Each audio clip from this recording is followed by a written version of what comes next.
Good evening. I'm Lulu Wong, Vice Chair of Asia Society's Board of Trustees, and welcome tonight to our virtual cooking series, which is part of our celebration of Asian Pacific American Heritage Month.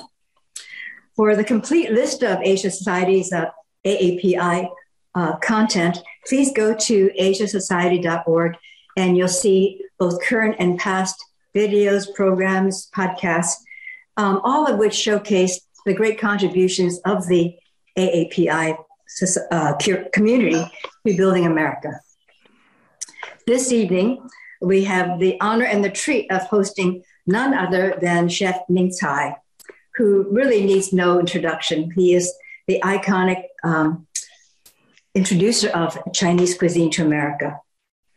He, as you know, is the James Beard and Emmy award-winning chef, and is currently chef partner at Baba at Yellowstone Club in Big Sky, and long-standing chairman of the National Advisory Board for Family Reach.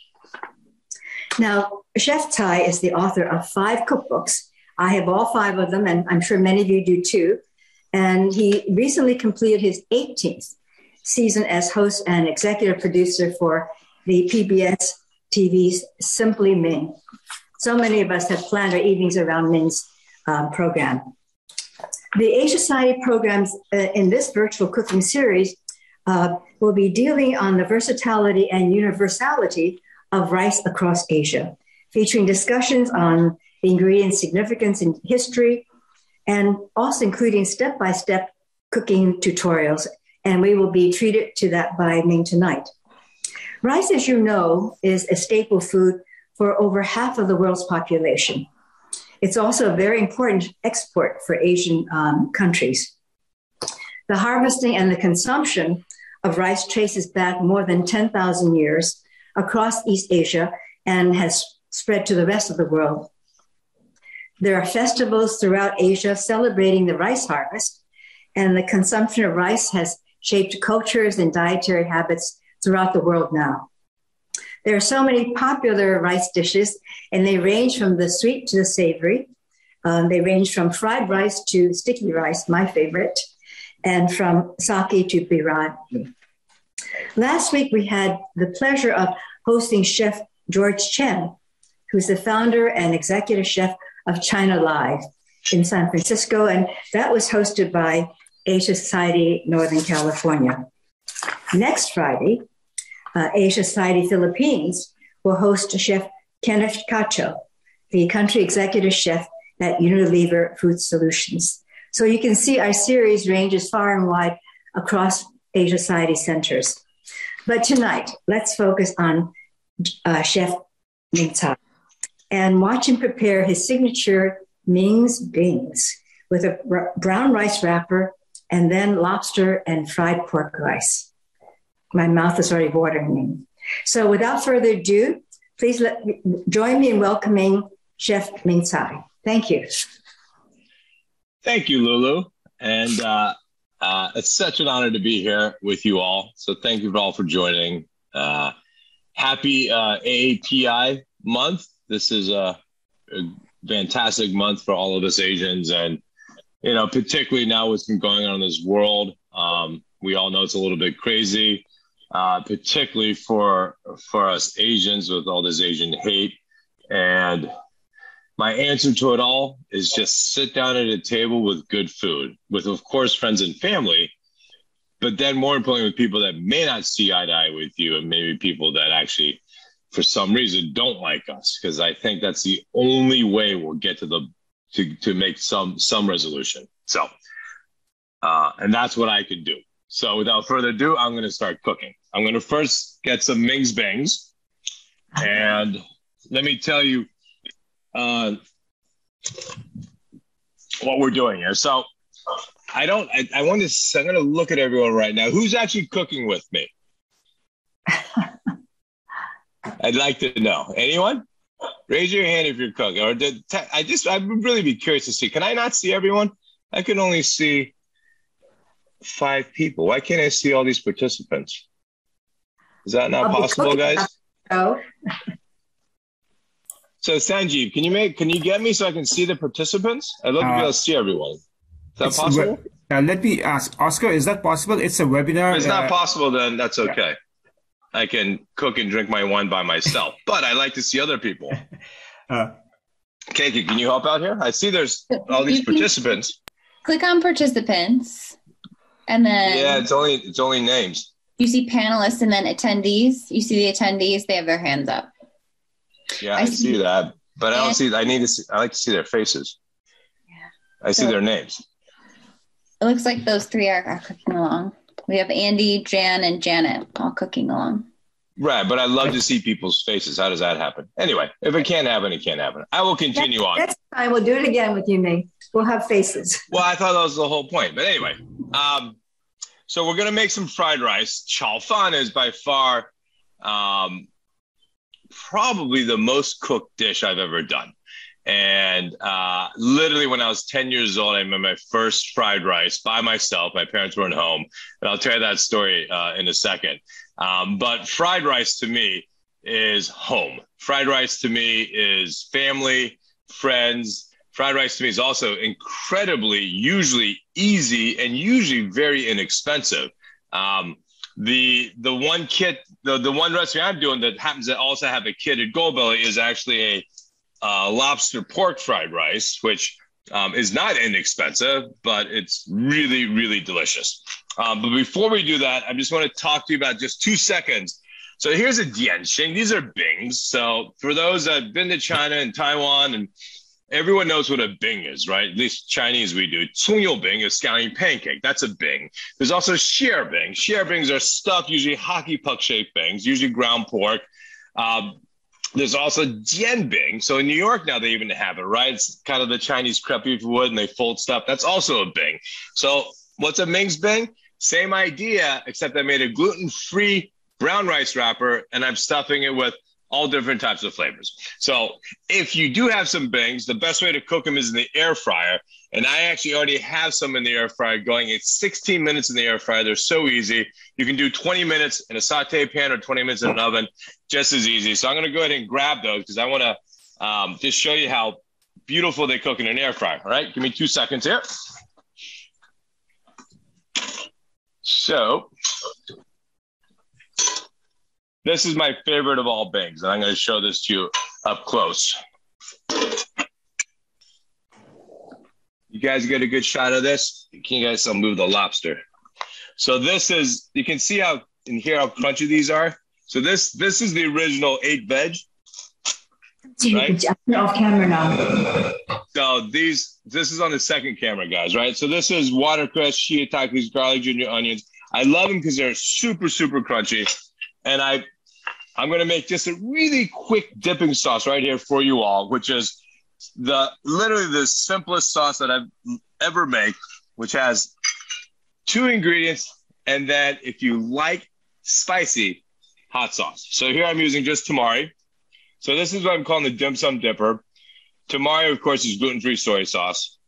This is what I used to make as a kid to eat all my jiaozi, all my dianxing. I would always make, it would be soy sauce, and this is Tamari, rice vinegar. So 2-to-1 ratio of soy to vinegar. And then I like to grab any one of my hot sauces. My favorite hot sauce is this, of course. For those that know, this is spicy. It's called chili crisp.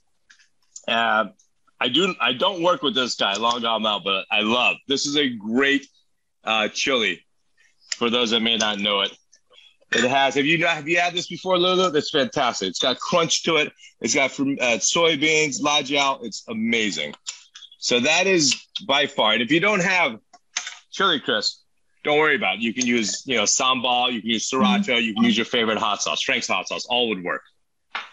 And that's how you do Mings Bings. It's that simple, guys. From freezer to air fryer to dipping sauce. And because I'm so Chinese, I'm going to show you. There's also sweet chili dipping sauce made by me. We have 4 different sauces as well. But we're not here to talk about only Mings Bings. But just to show you so you can hear how crunchy these are. I mean, they're crazy crunchy.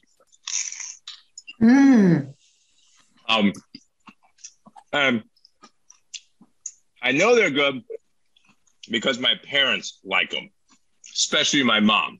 And if you know my mom, the fact that she likes them, that's the best compliment I could ever get. All right, so those are Mings Bings, guys. Super simple.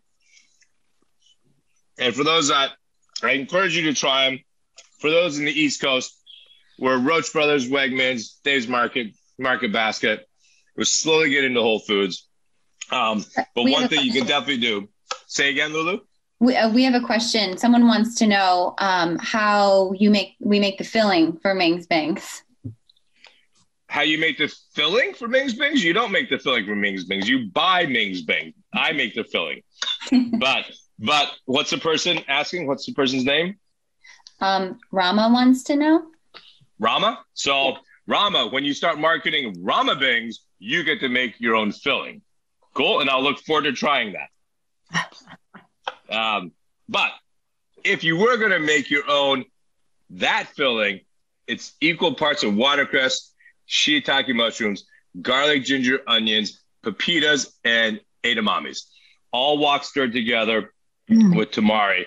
That's that filling. So you could make Mings Bings by yourself. You could just get Menlo wrappers, right? Spring roll wrappers for lumpias. That's the crispest. And you could wrap it, make a nice square. You would technically have a Mings Bings. It wouldn't be gluten-free, though, which is what I love about, one of the things I love about Mings Bings. I think gluten-free right now is it's a lifestyle choice. It's also celiac and allergies, but I think it's something, if you believe in all the modern medicine, that gluten causes inflammation, and inflammation causes lots of diseases. Lowering your gluten is better. Lumpia is not gluten-free, but it'd still be delicious. So you can make your own. If you're noticing, is the what? Is the edamame chopped up in your filling? The edamames are not. No, they're whole edamames. Okay. Yeah, they're GMO-free edamames. What I am chopping up, you can see on my board, this is the lobster that came with the kit. So this is like 4 lobster, tail, meat, everything. And this is why I encourage you, one day when you guys are feeling hungry and you have about an extra $100 hanging out, try this lobster kit. But I'm going to break down some stuff. So if you didn't get the kit, here's some garlic and ginger. Ginger you need to peel. I use the back of a knife. See that? Because the peel is just tough. It's not bad for you. It's just tough. And if you don't like using a back of a knife, if you have kids helping you, and every Chinese knows this, use a spoon. Just grab a spoon, and you can take a spoon and also easily peel ginger, right? And this way, if you have kids who want to help you in the kitchen, which I did, then they can't cut themselves with a spoon, right? So you want to get the peel off like that. Then skin you don't need. And I'm going to just mince this ginger, right? I'm going to go really thin slices one way, right? And then you just turn it, and you want to get julienne. So you're getting kind of like matchsticks, if you would, right? And then you turn it a second time, and you get minced, right? Can you guys see that all right? Then let's do it for the second one here. So just long pieces. You can just kind of shingle them, right? Lay them out flat like that. Come through the second time. Any more questions there, guys? Please ask away. You can ask about anything. It doesn't even have to be about food. We'll stay away from politics for now, right, Lulu? Because it's Absolutely. that goes south quickly. So Reginald is wondering, Chef, what prompted you to produce a gluten-free product? Oh, great question. So the whole creation of Mings Bings, I'm going to show you one trick, guys. So with garlic, you bring your knife to the end of the board. First, you got to take this little end off the garlic, right? That little end, again, it's not bad for you. It's just a little bit tough. So take the end off. Again, I think going gluten-free was just something that I started doing more of. The whole history of Mings Bings actually started with my wife, which this story ends up fantastic. About 4 years ago plus, she was diagnosed with just out of the blue stage 4 lung. And she's 100% cancer-free now. She's doing awesome. 2 things happened. One, we live in Boston, so we got to go to Dana-Farber, the best cancer research hospital in the world. That basically saved her life with an oral therapy. And 2, we decided she should go to the best we can, vegan and gluten-free. Why? All the research that we've read and discovered, we were already both pescatarians, so it wasn't that big of a leap. But everything causes inflammation, not just gluten. All proteins, salmon, chicken, pork, beef, they all cause inflammation. So by reducing inflammation, you can actually reduce the chances of cancer growing. You can reduce the chances of most diseases actually coming around. Plant-based, again, if you read any medical journals, is just a better way to live. It's better for your body. Of course, it's better for the environment too, if you believe in science. And well, we're the Facious Society. We are science, so that we get down. And then me personally, I'm Chinese. I still eat Bing. I still eat jiaozi. Of course I do.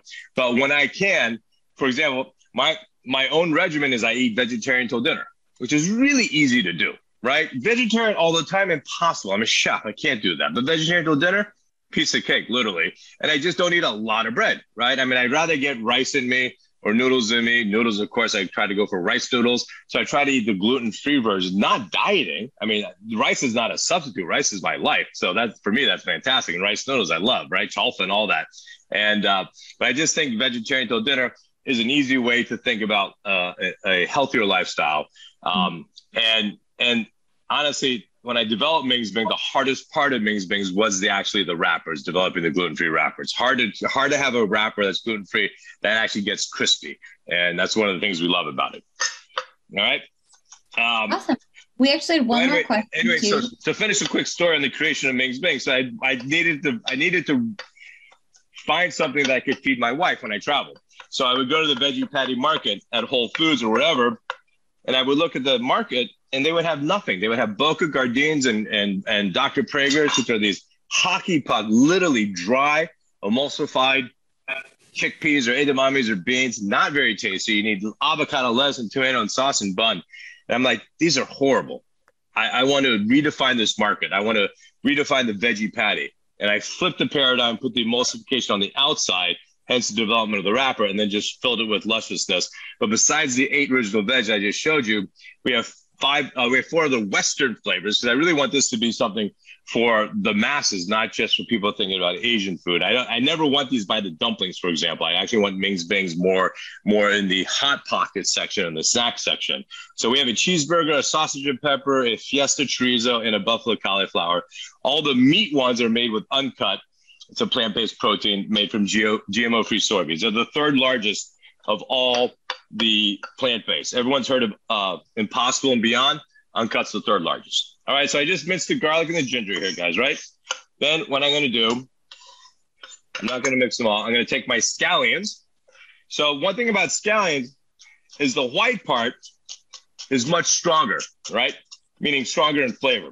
So I like to cook the white part, and I always keep the white and green separate because I want to garnish the green part. Green part's prettier. Green part is not as strong in flavor, and I don't need to cook the green. In Japan, where I trained, they would rinse the scallions, like a lot.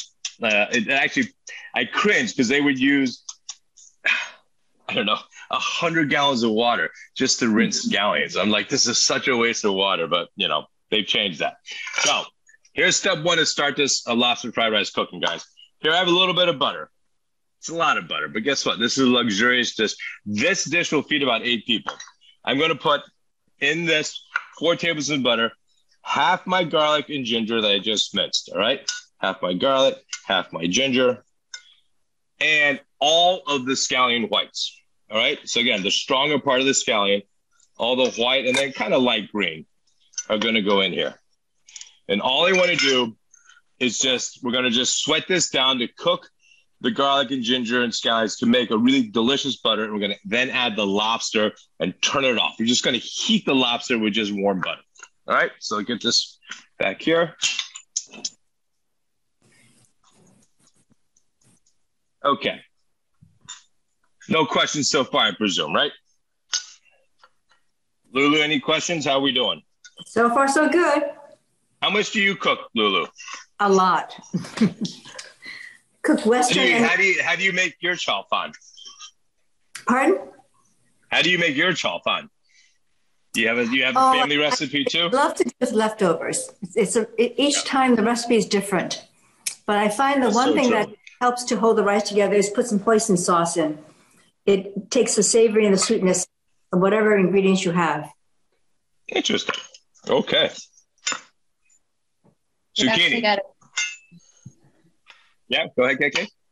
We've got a question from Diana when you have a minute. She wants to know, she's been a fan of East Meets West for a very, very long time, but she wants to know how you feel about being a pioneer of Asian cooking on TV. Great question, Diana. I'm very humbled and honored, right? I mean, I followed Martin Yan. Martin Yan was there first with Jacques Pepin and Julia and all the folks. But for Asians, Martin by far was the first. I was in awe watching Martin break down a chicken in 10 seconds when I was, I guess I was sous chef at Silks in the Mandarin. So we're talking about 1990, 91. And Martin is still, I mean, he works harder than almost anyone I ever know. He's still out there.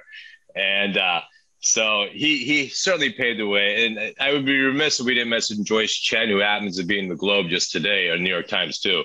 Another groundbreaking, just not only just cooking, not only running restaurants. She had, of course, her wok line, her sauce line. She was a complete entrepreneur. I loved it. I mean, she had some huevos. She went into China with a camera crew in 1972. The borders were just the wall. They weren't supposed to bring cameras into China in 72, and she did anyway. And you know, she wasn't doing any spying or espionage. No, she just wanted to tape people cooking, right? Which is a trade secret, I guess. But she was way ahead of her time, right? Grace Lee is, I mean, I can go on and on and on. There's just so many people. But so for me to be able to be still on TV now, I'm absolutely humbled and honored that people are out there. And I can actually tell you something I'm very excited about. Where's my phone? Lulu, you don't even know this. Oh, my phone's here. That's right. Here's my phone. But I can announce it. Okay, can you put it up? Can you put up the announcement? I can announce one thing. If you can put it up, we will. So something that we can announce today, and I'm so excited. Something I've been working on for. I'll hold it up to my screen. Last year. Check out. I don't know if you can see this. Well, I don't know if people can all see KK's screen though. I don't think so. It's hard to see KK. That's all right. There's a new show on Netflix I want you all to tune into. It launches June 15th. It is Netflix's relaunching of Iron Chef. So Netflix bought the rights to Iron Chef 2 years ago. And I'm so proud that I can tell you that I'm one of the 5 new Iron Chefs with amazing company. Curtis Stone, the Aussie boy out of LA. Dominique Crenn, the only 3-star Michelin women chef in the US, just fantastic chef. Gabriela Camaro, who's from Mexico City, just a superb Mexican chef, 1-star Michelin. And then my buddy Marcus Samuelson here out of New York, who of course has lots of restaurants all over the world. And I'm just humbled and honored to be included there. I mean, obviously, to be the only Asian in the group, that makes it extra special. To be the oldest in the group, I'm actually loved. So I like that I'm the oldest. It gives me extra swag. All right, so the key for fried rice, all fried rice I've ever made, is eggs. I always start with eggs, right? So I have a wok on medium. I'm going to take some eggs here, and you can do 4, you can do 6. One trick on eggs is I always hit egg on egg to crack the shell, all right? I don't use the side of the bowl because you use the side of a bowl, a shell can come off. I don't like to use the board and stuff, but I find out when you do egg on egg, it actually cracks really easily, and then you can even stack them like that and then do it a second time, all right? Egg on egg. I find it. So I'm going to do 5 eggs here. And then we'll get some chopsticks. This is how I learned how to scramble eggs. People make fun of me that I put salt in first. I'm like, chef, that's going to cook the yolks. I'm like, it'll cook the yolks if I leave it there for 20 minutes. That's so true. But I'm just going to mix it up, and I'm just going to get this scrambling. It's not going to cook the yolks, right? I will say this, though. There's a trick on when you salt the water for pasta, be boiling. If you have nice pots and pans, don't put the salt in until it's boiling, because that could actually lay on the bottom of your pan and kill the beautiful all-clads that you have. All right, so the most important thing is just mix it really well so it's all one color. All right, let's go to the back here. How am I going to do this? I'm going to take you with me, I guess. Yeah, I think that's what we're going to do. I'm going to show you how this is done here, guys. All right, so here's my wok. So, hot wok. Key here, guys, is a good oil, grapeseed. I'm actually using avocado oil, right? And this wok is pretty high, as you can see. And I'm going to use a lot of oil, guys. I'm going to use about 4 tablespoons. But don't despair. I'm going to drain the eggs on paper towel. So you're not going to eat 4 tablespoons of the oil. But what I really want to do is I want to fry these eggs. All right? So I get it really hot like that. Then I'm going to get my plate ready. Here we go. All right, check this out. See how these eggs fry up? See how fluffy they get? So this is how you get really fluffy eggs. And a good nonstick, of course, helps, right? Just flip it once or twice. And try not to cook it all the way. So that's done. Take my plate. All right? That's scrambled eggs. A little bit on the side. That's okay. The one thing I love about fried rice is always one dish. This is still nice and hot. I'm going to keep it there because now I'm going to take my pork, grab my 2 pork here, and we're going to cook the pork now in this wok that we just cooked the eggs in, right? Pork has a lot of good fat. I may have to add just a touch of fat, but most likely not. All right, so we'll get that in there. All the ground pork. There you go. All right. Then we just move to, you see, so this is actually where nonstick woks are great, right? Just a nice hot wok. I didn't add any more oil, and it's still nothing sticks, right? So ground pork, so important. You have to cook all the way through. It's not like a pork chop. Pork chop, I have no issue cooking it medium. That's a little bit pink. But with ground pork, no. So a little bit of salt and pepper. Not a lot of salt. They have this great stir-fried dipping sauce that it's going to go with this lobster fried rice. All right. So as this is coming, check this out again. Here is the butter with the scallions and the garlic ginger. So what I'm going to do to this is take my lobster. Oh, yeah. And just stir that around. And coat this lobster in this awesome garlic, butter, ginger. And this is really just going to go on top. It's a really luscious way of preparing lobster. This lobster's already been poached. So all we're trying to do is just lightly heat it. See that, guys? You're just going to bring this to a nice warm. I'm not trying to even get it hot. All right, back to the pork. Again, there's pieces of pork that are bigger, so really make sure those big pieces get broken up. All right? Like that. Any other questions out there? We've actually got a question from somebody that is remaining anonymous, but wants to know if Henry is going to make a guest appearance tonight and if he will ever have his own show. All right. So by the way, guys, so this pork is all we cooked through. I'm going to set it aside with my egg. All right? Why? Because now in the same pan, I can now add a touch of oil, my garlic, ginger, scallions, and the zucchini, right? So that's an awesome question, guys. Actually, I love that question. Henry, I'm proud to say, or happy to say, and maybe not proud because it's costing me a fortune, just landed in Barcelona today. And like Lulu was on her way to Portugal, actually, he went to Lisbon on TAP, what's it called? Portugal TAP or TAP Portugal Airlines. Mm-hmm. So he went to Portugal and you didn't get to go today, Lulu. So he's not going to make a guest appearance tonight. No. And yes, he should have his own show. He's already better than Dad. I agree with that. I can proudly say he just finished his freshman year at USC. He was in his first play. And ironically, it was an all-Asian cast. There's only 5 people. He was the only freshman. And it was the first play ever at USC that was an all-Asian cast, which I found crazy amazing because there's thousands of Asians at USC. So anyway, all right, back to cooking. So here I have that little bit of oil, right? Here's the garlic ginger, and I'm going to cook more scallions. And here's that zucchini I just poached up, right? Now, what you want to do is just cook this through, and then we can put the whole fried rice together. I have a little stir-fry sauce I'm going to add to this right now.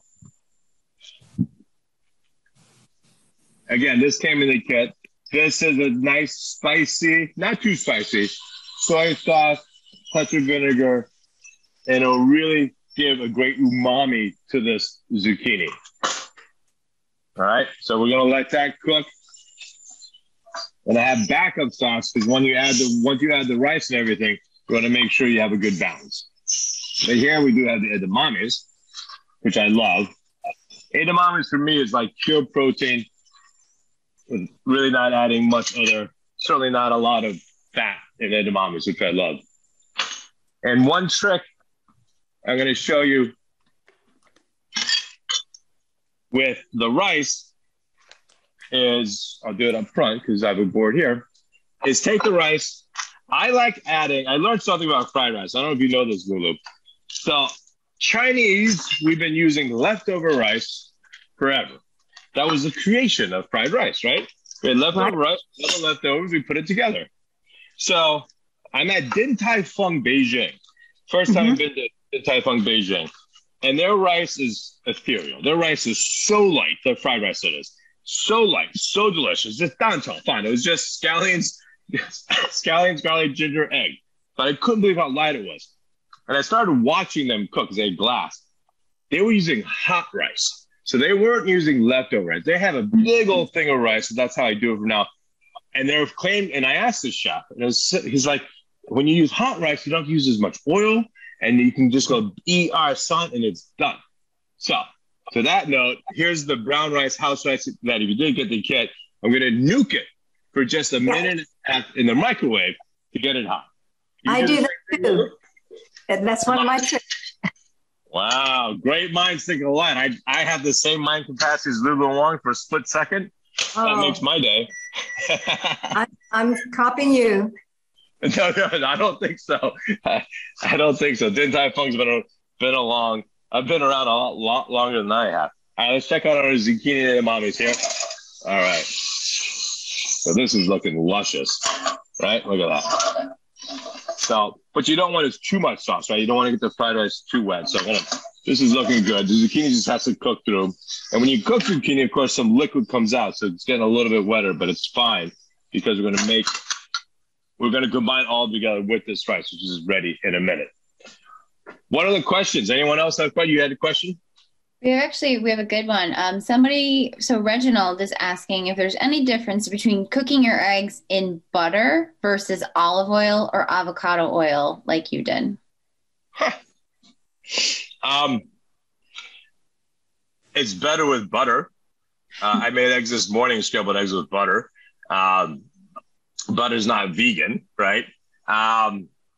You can't fry. What I did with the frying and get that lightness of the egg, you wouldn't be able to do that with whole butter. You could do it with clarified butter, right? Whole butter foams up, and you're not going to be able to get that kind of that sizzle.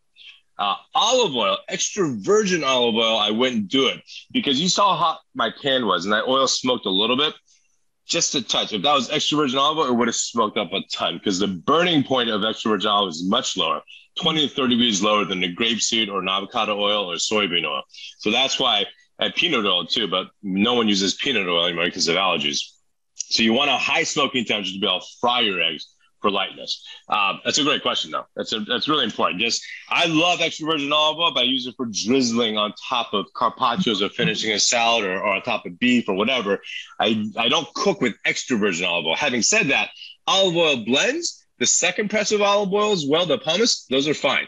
Those smoking temperatures is much higher than the extra virgin. All right, let's get our rice here. That's a good question. Okay. All right, so now we have hot rice. You guys can't, we're going to add this. This is a gigantic fried rice, guys. This recipe feeds 8 to 10 people. All right. See that? After this, we're going to add back all of our ground pork and the awesome scrambled eggs. Ming, are you using a non-stick frying pan? This is a non-stick wok, yeah. Good. They're fantastic. You know, the problem with all of us at home, and myself included, is none of us have a true wok burner, which is 60,000 BTUs. So if you don't have a true wok burner, you need a flat bottom. See how this is flat bottom? Right. You need a flat bottom wok. Otherwise, those round woks with the ring, you're 6 inches away from the flame. You can never get it hot enough to stir fry. Exactly. Right? But Ming, on the subject of rice, if they use the warm rice, you need a non-stick pan, because the reason traditionally fried rice is made with cold rice is that cold rice sticks less when you put it into hot oil. But if you use warm rice, it can stick more unless you have a non-sticky surface.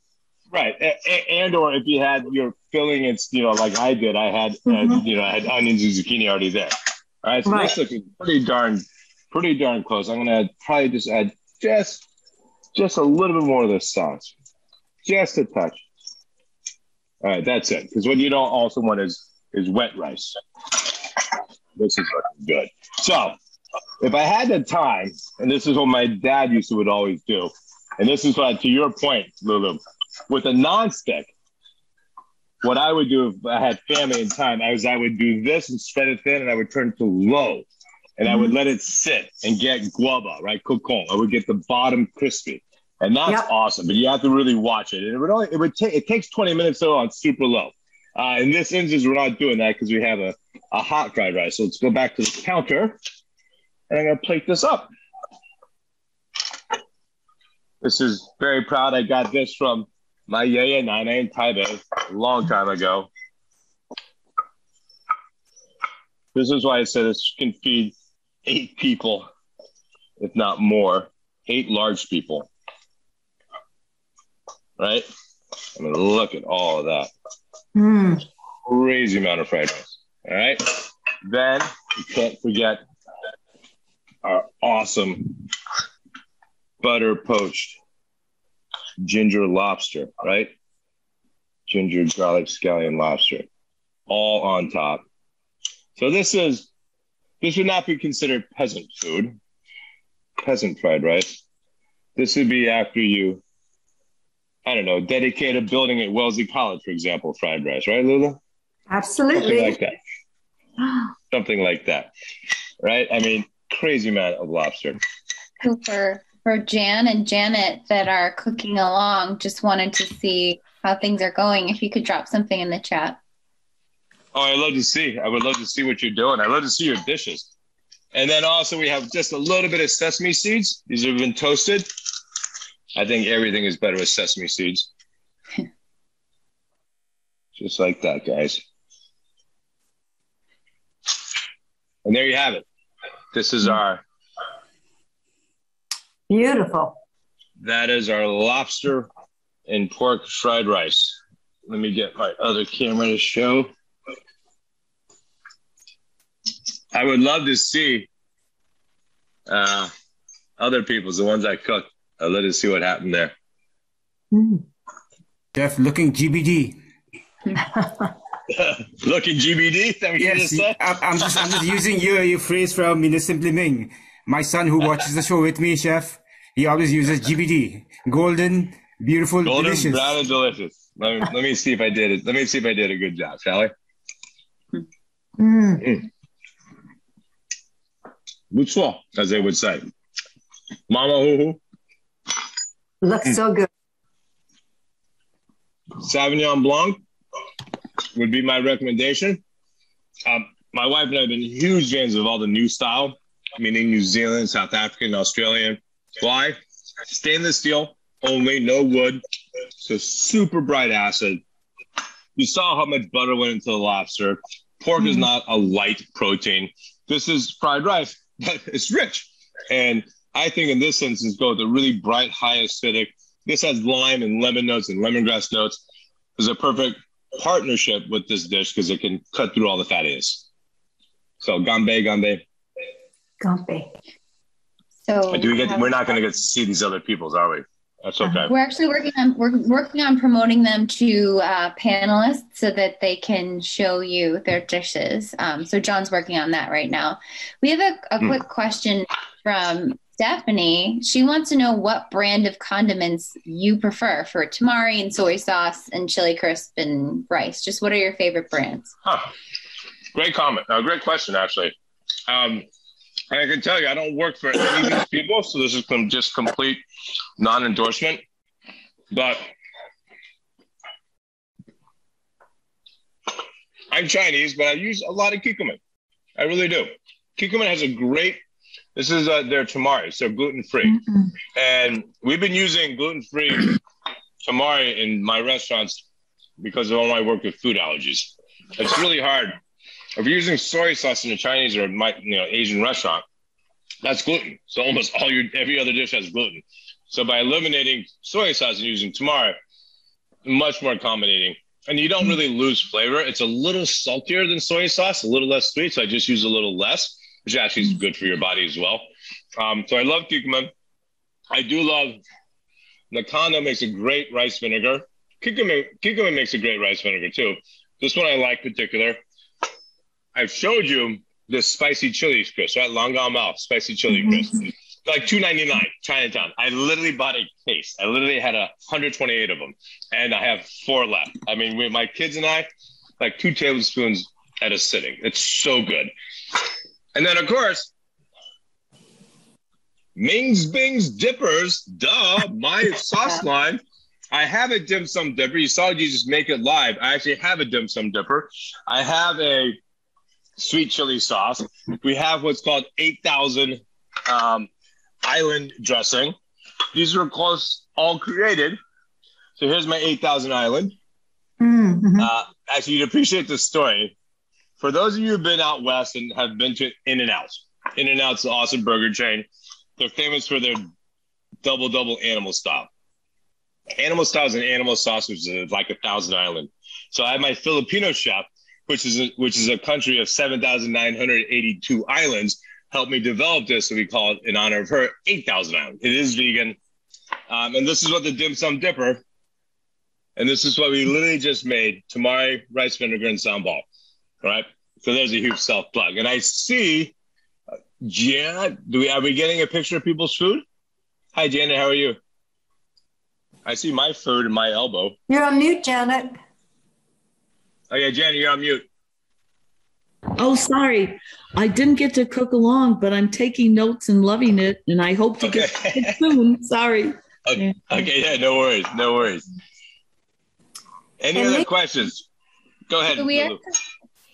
On the subject of soy sauce, the kikkoman has a very good low sodium option, which gives you a lot more flavor. You can use more, get the flavor, but not the sodium. And you reminded me of this. Wanjiashan is Taiwan. They also make good soy sauce and vinegar. This I love. This is a vegetarian mushroom oyster sauce. So it has all the flavor of oyster sauce, but shellfish free. So obviously for all my Jewish friends that don't eat shellfish, fantastic. Mm-hmm. The only thing I wish it didn't have gluten. There is wheat in here, so I can't use it for celiacs. But it is luscious. I use this just to finish any stir fry. You start with garlic, ginger, scallions, and oil. You know, any veg, spinach, watercress. It doesn't matter. Garlic, any veg, bok choy, all of them, and just add a drizzle of this. You could open a Chinese restaurant, literally. I mean, it's that good. You have to find some staff too, which is a little bit hard. So Andy has a question. Andy has a question for you. He wants to know how you were able to get a show on PBS. Did you pitch it? Did they discover you at Blue Ginger? Just how did that come about? I started at Food Network first. And Food Network did find me, to be honest. They had a show called Dining Around. It was Nina Grisman and Alan Richman. This is a long time ago. This is when Reese Shonto was the CEO of Food Network. And that show was 3 chefs in a half an hour. Turned out that was their talent search show. And because I was somewhat sarcastic and attempted to be funny and wasn't scared of TV, they asked me back. I remember the first thing I ever said on TV was, "Hi, I'm Ming Tsai. I was born Chinese. I'm still Chinese. And today we're cooking lamb." and they thought that was kind of funny. It's a pretty stupid joke, but I wasn't like, oh my God, today I cooked lamb. I love lamb, right? It's just what a lot of chefs did. And because I just don't take myself seriously enough, right? It's just, I don't, I've been given an opportunity to teach cooking. That's an awesome spot to be in, right? It's not something to get nervous about, something to be humbled and honored to do.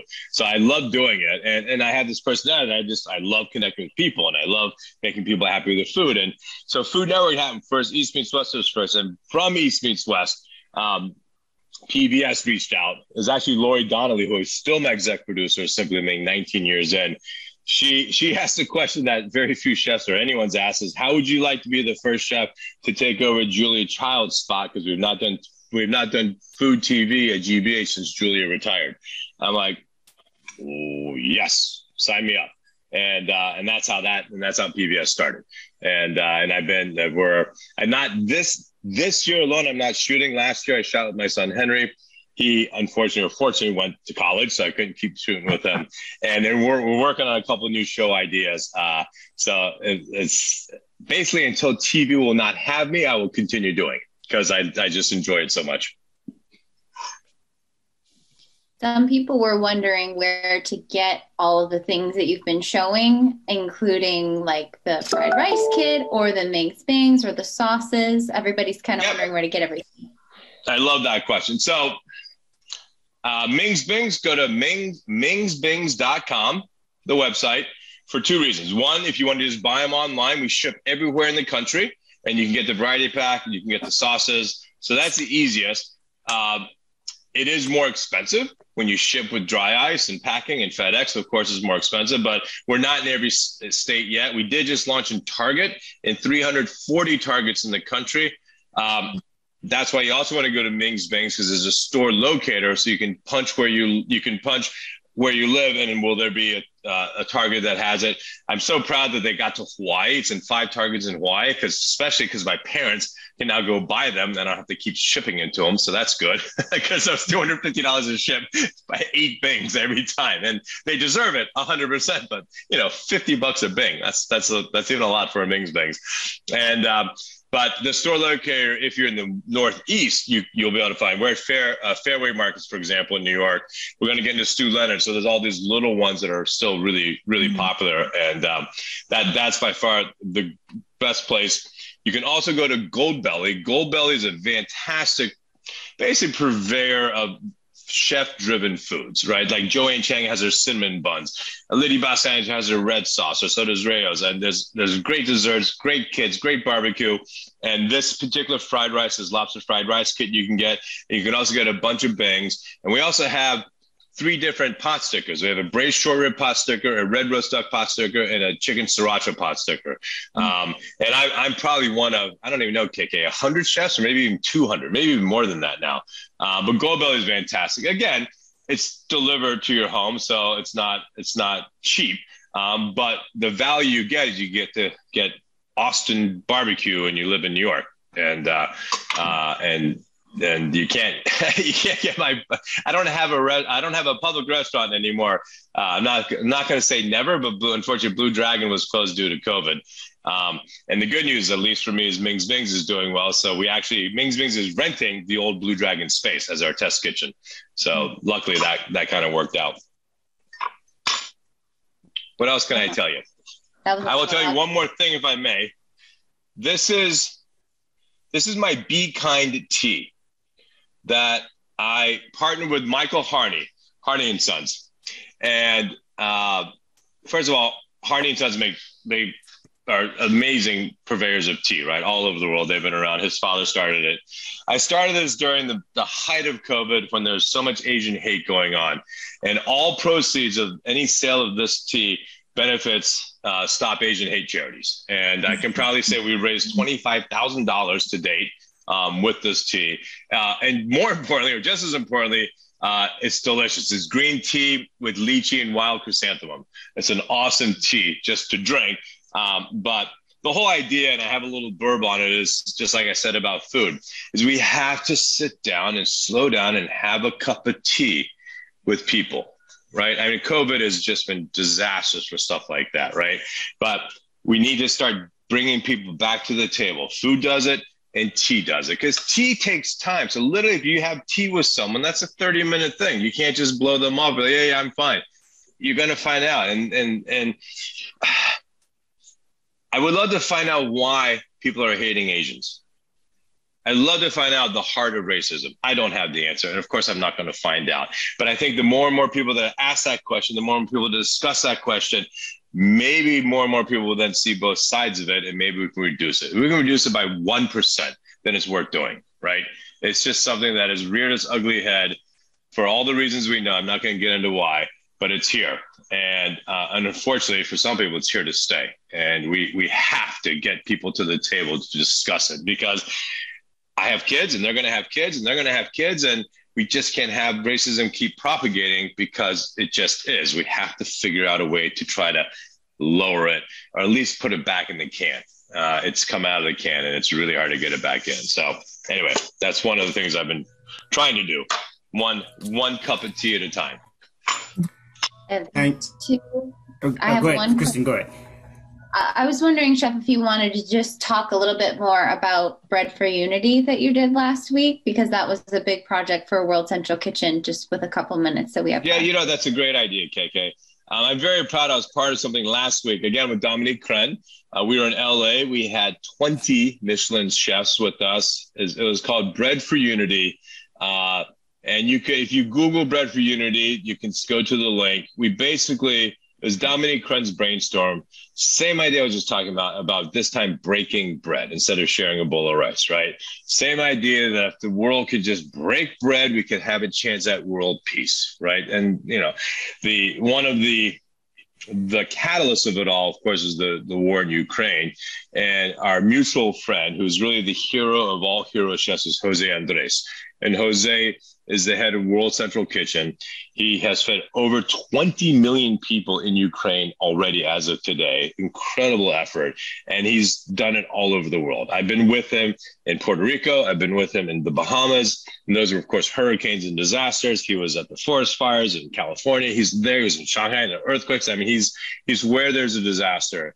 And so if you want to just check out, we got to break bread and cook some food, all that. That was fun. But more importantly, we got to raise a lot of money, and we're still trying to reach our goal. So if you want to check out Chefs for Unity, you can Google that, and myworldchef.com would have the website and how to be able to contribute. Look, we're all asked, myself included, hundreds of times how we can contribute, where we should contribute. My answer always is give as much as you possibly can give, and that's it. You can't give more than that, and I think that's fine. And I can tell you one thing: it's certainly the sign of true success is the ability to be able to give and make a difference. And that's what all of us chefs try to do. We do it one plate at a time, but everyone has their own industry, and everyone can do it. We can all figure it out. Thank you, Chef Tsai. Okay. To end this, beautiful program on a very positive note. This was a very insightful, informative, and entertaining program. Your dishes show the versatility of rice and how it can blend nicely and complement, I guess, almost any food it's matched with. For us here at Asia Society, Chef Shai, the only way we can top today's program is to host you for an in-person program, cooking session in New York with live audience. This is what Lulu had said. Christine, we are connected, so we'll conspire to bring Chef Tsai to New York for a in-person program, Lulu, and we absolutely, Lulu and all the trustees will be there. Thank you to our members for joining in, and even those who join in who are not members as yet. This is here's my special invitation to become Asia Society members and support our work. Let me also remind you all who is tuning in today about the third program in this series that's taking place next on May 27th with Philippine chef Kenneth Cacho. He will be preparing prawn sinigang paella, and also be discussing about what makes this, paella, as we know, is a Spanish dish, but make it uniquely Filipino. For information about our global programs, please visit our website, asiasociety.org. Thank you again for joining today's event with Chef Ming Tsai. and hope to see you again in the future. Thank you and good evening. Don't forget Mings Bings online. And yes, exactly. Mings Bings, exactly. Yes, yeah, Lulu. Yeah. Yes, my boys need to go to college. They need to go to college. Absolutely. Well, thank you. We'll eat a lot of your things together. Yes, yeah, I appreciate that. Sanjeev, thank you so much for having me. Thank you, sir. Thank you, Society. Thank you so much. One of my goals is to visit every Asian society around the world because that would be really fun. And then we talk about France also, Chef Tsai, because you spent some time in France, so our newest center is in France, so we'll conspire to do all this, a series of Chef Ming Tsai programming at Asian Society. Il faut qu'on aille en France. Absolument. That'd be great. Fantastic. Lulu, great to see you. Everyone. Great to see you too. Thank you. We'll see you soon. See you again soon. Happy Year of the Tiger, everyone. Happy Year of the Tiger. You too. Happy Year of the Tiger. You. Stay healthy. Bye-bye. Thank you.